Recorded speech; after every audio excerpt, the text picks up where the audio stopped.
Welcome to a short tutorial on using DrumCore with Ableton Live. The first thing we want to do is check our audio settings within Live. DrumCore can export in multiple sample rates, multiple bit depths, and all the popular file formats. So we want to make sure that when we take things over to Live that they're coming in at the right sample rate, bit depth, and file format. The next thing we want to do is route the audio outputs of DrumCore to the audio inputs of the Live mix engine via rewire. Here we selected DrumCore as the input to this audio channel and turned it on. You want to save your connections as a template. Now we're looking at DrumCore preferences. DrumCore preferences are very important because, again, DrumCore can export in all these different file formats and sample rates. So we want to make sure within DrumCore we set that up to work best with Live and what you have set in your Live set. So again, in Live, we're going to use WAV files at 48 kilohertz. We also have selections to load up the MIDI drum synthesizer, the MIDI sampler inside of DrumCore, to load all its kits all at once on Startup or Select. So to use the MIDI drum synthesizer, that's a good selection and preferences to turn on.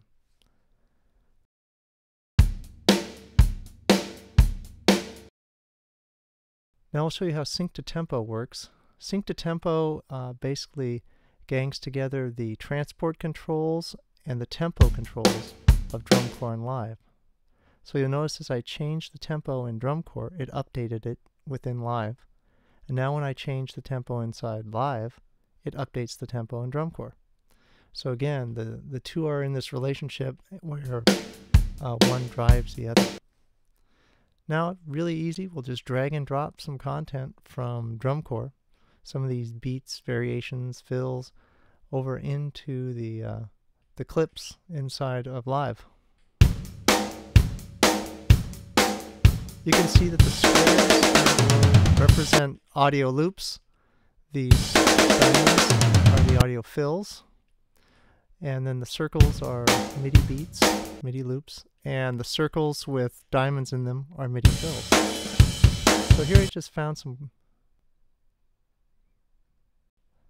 audio-based loops, fills, and variations that I can use inside of Live. You can also drag to tracks just as we did to the clips.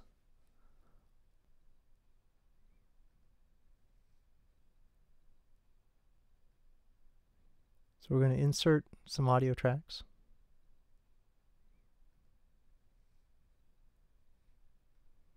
And then we're going to go over to DrumCore.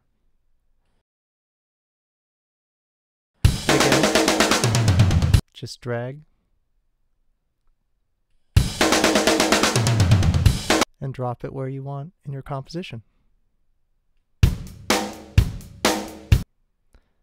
DrumCore is all about making it easy.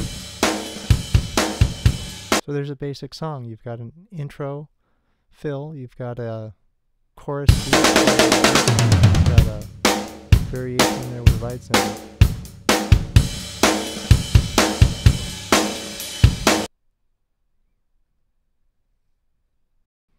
Now if I want to add an extra accent, like a crash cymbal,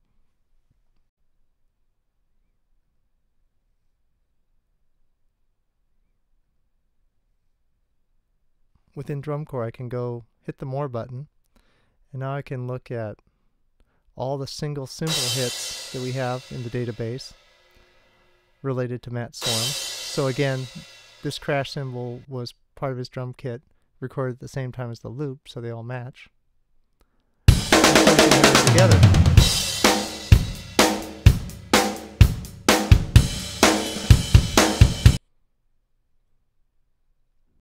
So now we'll look at the MIDI features inside of DrumCore. DrumCore has a lot of great MIDI beats, and you just drag and drop those beats, fills, and variations into MIDI clip players in Live. So we'll just find a fill that we want to drag into a clip.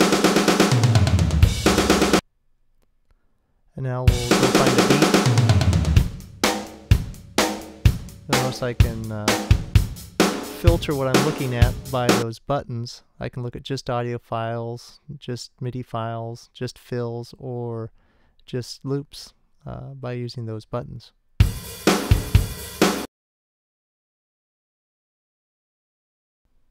So now I've loaded up some clips, and I can route that MIDI channel to DrumCore as the MIDI synthesizer, the MIDI instrument that it plays back on.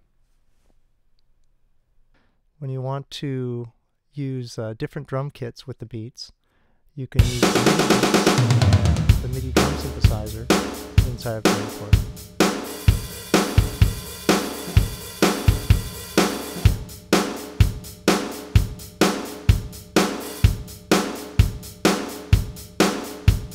So in the pad editor window, you can also see how not only can we swap in different complete kits, but if we want to just swap in kit components like a new snare or a new kick drum.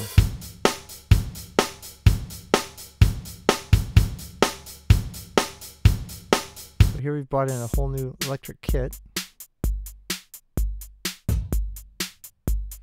Now we're back to the Matt Sorum rock kit.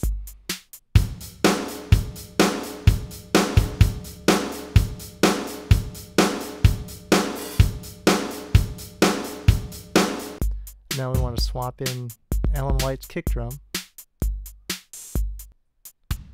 and then maybe this other highly processed snare sound. So you can create your own custom hybrid kits as well as just complete drum kits, swapping in and out using MIDI.